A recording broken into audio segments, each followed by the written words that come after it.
Apakah kalian tahu? Afrika Selatan adalah satu-satunya negara di dunia yang sudah pernah menjadi tuan rumah Piala Dunia sepak bola, rugby, dan kriket. Berlian terbesar di dunia ditemukan di negara ini pada tahun 1905. Disebut culinan, memiliki berat 3.106 karat atau 621 gram. Nama Afrika Selatan diambil dari letak geografis negara tersebut yang terletak di ujung selatan Afrika. Afrika Selatan memiliki 3 ibu kota, dengan cabang pemerintahan eksekutif, yudikatif, dan legislatif yang masing-masing berpusat di Pretoria, Bloemfontein, dan Cape Town. Apakah kalian ingin tahu bagaimana awal mula terbentuknya negara ini, mulai dari masa prasejarah, penjajahan, apartheid, dan era pasca-apartheid? Semua akan kita ulas di sini. Masa prasejarah.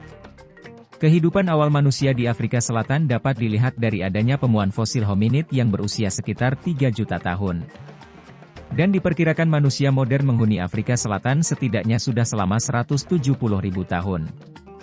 Eksplorasi bangsa Portugis. Pada tahun 1487, penjelajah Portugis Bartolomeu Dias melakukan pelayaran dan tiba di Afrika Selatan, tepatnya di Teluk Walvis.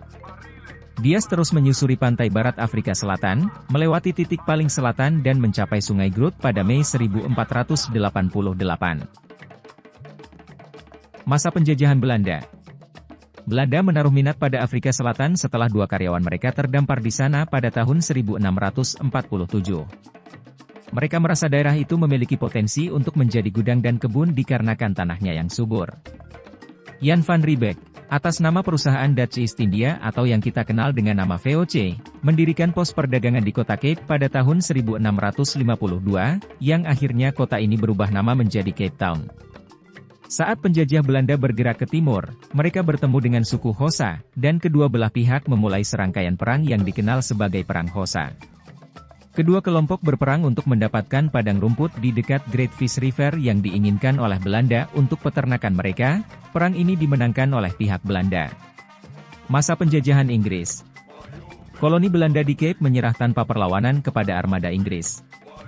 Salah satu penyebabnya adalah Belanda sedang dalam keadaan lemah akibat konflik berkepanjangan dengan Perancis sebagai bagian dari Perang Napoleonik. Setelah masa pemerintahan Belanda pada tahun 1803, Cape Town secara resmi diduduki oleh Inggris pada tahun 1806. Migrasi pendatang dari Eropa ke Afrika Selatan dimulai sekitar tahun 1818. Pendatang dari Eropa dibujuk agar menetap untuk meningkatkan jumlah tenaga kerja Eropa dan untuk memperkuat wilayah perbatasan melawan serangan Xhosa.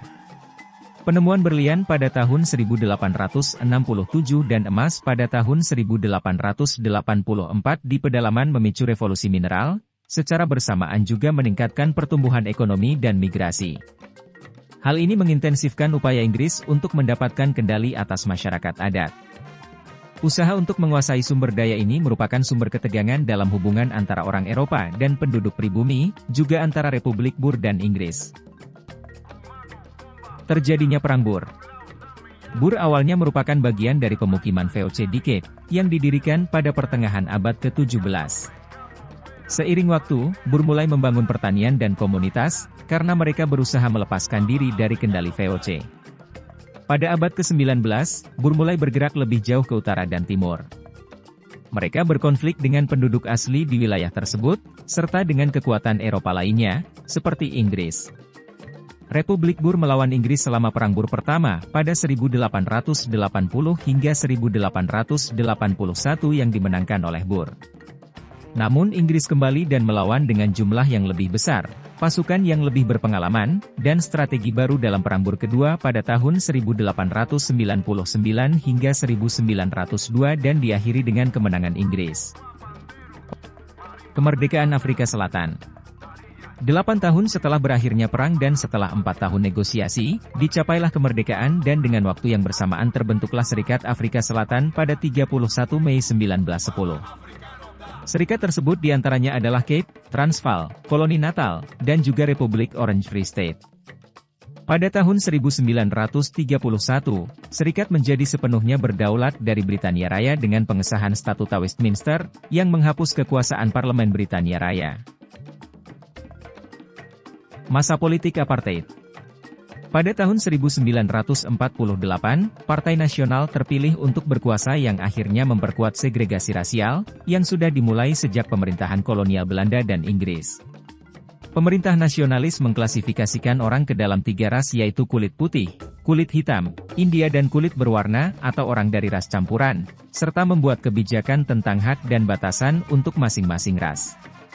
Sementara orang kulit putih menikmati standar hidup tertinggi, mayoritas kulit hitam tetap dirugikan oleh hampir setiap kebijakannya, termasuk pendapatan, pendidikan, perumahan, dan harapan hidup.